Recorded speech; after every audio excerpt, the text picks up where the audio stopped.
Chers habitants, en cette période très spéciale et au moment où une année difficile se termine, je voulais vous adresser ces quelques mots d'abord pour vous remercier de la façon dont vous avez réagi par rapport à la crise que nous connaissons depuis mars 2020. Et ensuite, pour insister sur l'importance de tenir bon durant les jours et les semaines qui vont suivre. Vous avez probablement assisté le vendredi 18 décembre à la conférence de presse du gouvernement fédéral. Et vous savez combien le succès de cette lutte contre ce virus dépend de chacun d'entre nous. Londres et une bonne partie de l'Angleterre vont vers un confinement strict suite à la découverte d'une nouvelle souche du virus.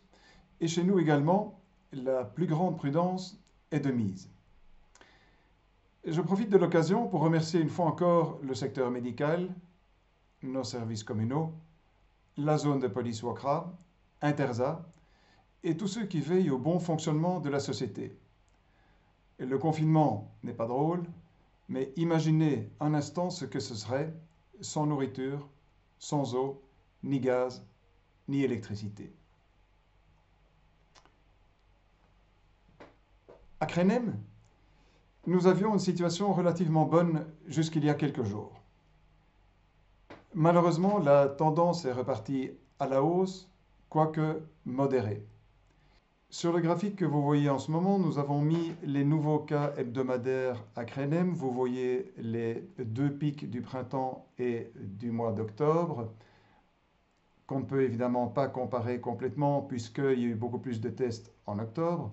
Mais nous avons regardé ce qui se passait pour la province du Brabant flamand, la région bruxelloise et la Belgique. Tout cela évidemment en rapportant la population à celle de Krenem pour pouvoir comparer. Alors si ça se passait relativement bien jusqu'il y a quelques semaines, c'est la flèche verte, vous voyez que ces derniers jours, malheureusement, la tendance est un petit peu à la hausse, c'est la flèche rouge. A priori, rien d'inquiétant, pour autant évidemment que les mesures soient respectées pour éviter une troisième vague. Vous connaissez tous les mesures en vigueur, l'hygiène des mains, la distanciation sociale, le port du masque, ne pas se rassembler, essayer d'avoir le plus possible les activités à l'extérieur. Et une mesure qui est en général moins bien appliquée en hiver, c'est l'aération des locaux. Celle-ci est importante parce que on s'est rendu compte que les aérosols, c'est-à-dire les particules très fines qui flottent dans l'air et y restent longtemps, sont une source potentiellement importante de contamination et c'est la raison pour laquelle la commune a distribué depuis l'été 2020 toute une série de capteurs CO2 dans les bâtiments accessibles au public. Avec les congés scolaires et la moindre fréquentation des bureaux, nous pouvons espérer que la situation s'améliore dans le courant des prochaines semaines. C'est important pour éviter de saturer les hôpitaux, mais aussi parce qu'on assiste alors à un cercle vertueux. Il y a de moins en moins de cas qui sont de plus en plus faciles à détecter pour limiter évidemment le nombre de contaminations ultérieures. Comme c'est la saison, je dirais presque que c'est un effet boule de neige, mais à l'envers. Évidemment, si le fameux taux de reproduction repasse au-dessus de 1, la courbe repart à la hausse et on ne peut pas faire autrement que renforcer les mesures.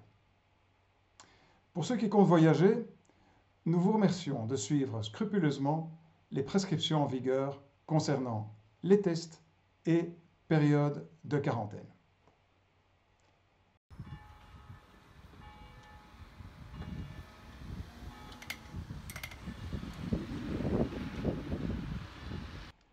Nous sommes parfaitement conscients des sacrifices que nous vous demandons.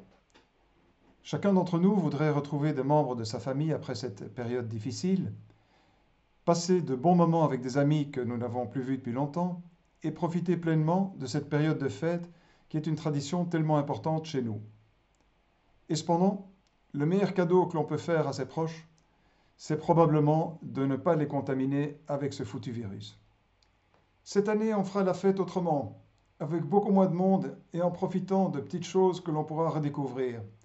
Pour vos achats, essayez de privilégier les commerces locaux qui vous accueilleront avec grand plaisir et en respectant toutes les règles de sécurité.